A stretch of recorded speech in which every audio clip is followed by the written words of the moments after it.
This podcast is powered by the pros at Paschal Air Plumbing and Electric. Arkansas owned, Arkansas operated. GoPaschal.com. You know, Jake's had quite an interesting journey to get to this point. Tomball High School in Texas. Actually played soccer, I think, at UCA for a couple years. Texas State in San Marcos, Fayetteville, Arkansas, and then with the Michigan Panthers. And now, Jake, you're a Detroit Lion. You didn't even have to switch stadiums, man. Staying right there at Ford Field. Yeah, I know it's been pretty crazy. I'm super excited to be able to be a Detroit Lion, man. It's surreal. I'm just beyond excited. It's really cool to have been already played at that stadium and been able to see it, and now I get to see it. It's a different color now. But you know, I'm super excited. I'm super grateful, and I just can't wait to get started. So, Jake, I think Arkansas fans, a lot of them know the name Zach Hawker. Was a really good kicker in Fayetteville, and he had kind of a soccer background to it in Russellville High School. He was a great player there. How would you say that's kind of helped you along your journey to now being an NFL kicker? Yeah, I think there's a lot of things that translate. Obviously, you know, you're kicking a ball. The swing path is semi-similar. It is a little bit different, you know, foot angles, but you also learn a lot of that in soccer. Just kind of being able to manipulate your foot a little bit to help yourself hit the ball, you know, directionally. Big leg, I think, helps with soccer helps with. So I think there's a lot of things that translate, but there's a lot of things also you have to put a lot of work in and learn because it's not the exact same swing. But I definitely think having a soccer background really helps and just kind of helps build that foundation. Former Razorback and Detroit Lion Jake Bates with us here on the McLarty Daniel Hotline. Jake, first of all, congratulations, but tell us how that call went. How were you informed that you were going to be a part of the Detroit Lions? Well, so after we lost the playoff game, there was a whole approval process that had to be done before we could start talking to teams. And once that was over with, and all that approval stuff was done, we set up some visits, and I went on a couple of visits, got home, and I was like, man, Detroit's where I want to be. I feel like that in my heart was home. That's where the Lord was calling me, and it was just a good feeling to be able to have that that interest. You know, my interest to them was the same as their interest to me, and that was just a really good feeling.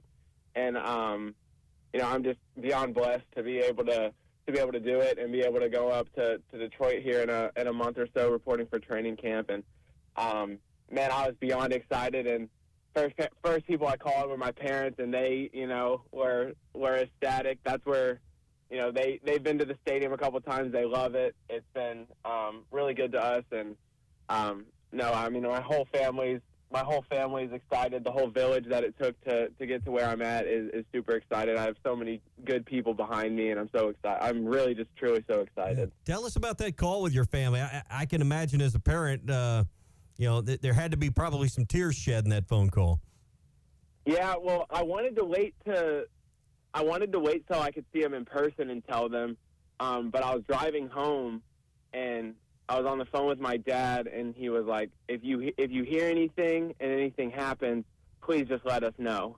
Because they were ready to hear what's going on and all that stuff, and rightfully so. And I was like, okay, well, I guess it happened, like we're doing it, and they were over the moon. And man, I couldn't have asked for a better support system from them, and then my brothers, all my friends and extended family, and it's been unbelievable. And I've had so much support, so many messages from so many people from high school, you know, college, all the stops I made in college, and you know, everywhere in between.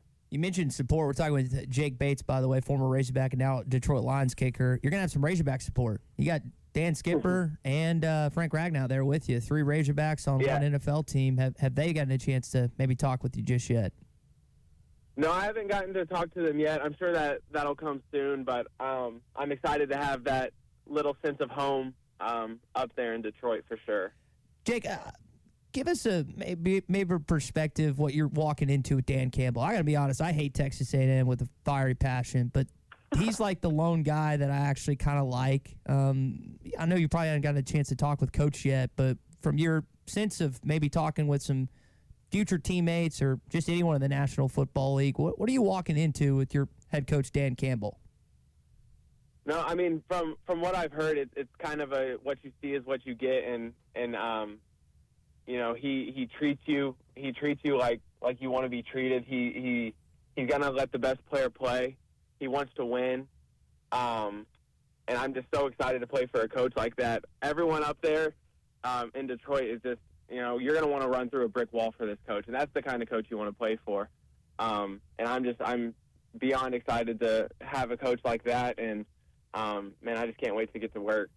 Jake, walk us through your time in the USL and in that journey. While it somewhat brief, got you to your end goal, but tell us the value of that in this process. Obviously, it got you the exposure and got you where you wanted to be, but can this really become, to a degree, a minor league, if you will, for the NFL?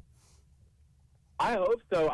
I really, really hope so. It gives so many people, you know, outside of me, it gives so many people opportunities to show what they didn't get to show in college, or maybe they got overlooked, or they were, you know, quote, undersized, or whatever it was. It just gives you another chance to play football, which is what we all want to do, and, you know, gives a chance to just show again that, you know, we can play too, and there's a lot of talent out there. We just give us a chance. Yeah, because you've kind of been in that underdog role. You weren't the primary kicker. You've had to fight and overcome a lot through the UFL to get to the NFL. You know, what's been the hardest part of that journey? Kind of just telling myself to keep going. It's tough to keep going when you don't see the light at the end of the tunnel, which in a lot of days I felt like it wasn't there.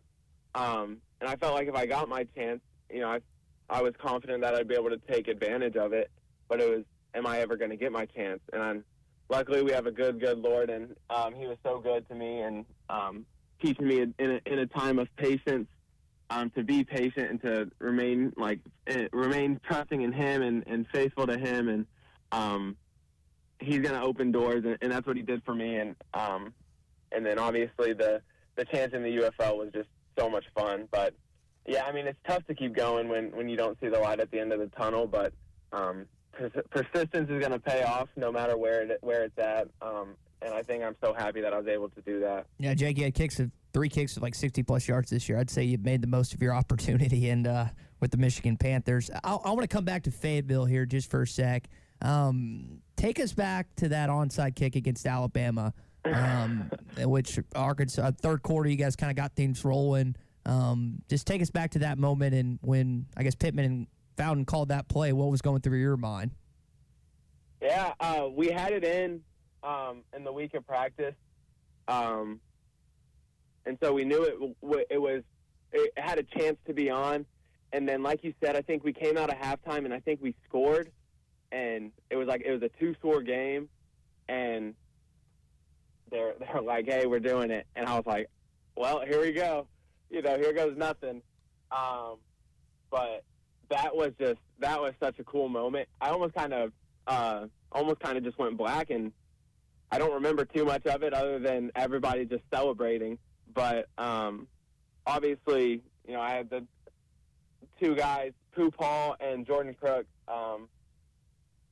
in front of me blocking, making sure I didn't get hit. But no, it was unbelievable. That stadium, that got so loud. That was, you know, I didn't have too many glorious moments just being the kickoff guy, but that was pretty cool. Jake, last thing before we let you go, and we appreciate you joining us. $1.9 million deal, 150 guaranteed, 100,000 signing bonus.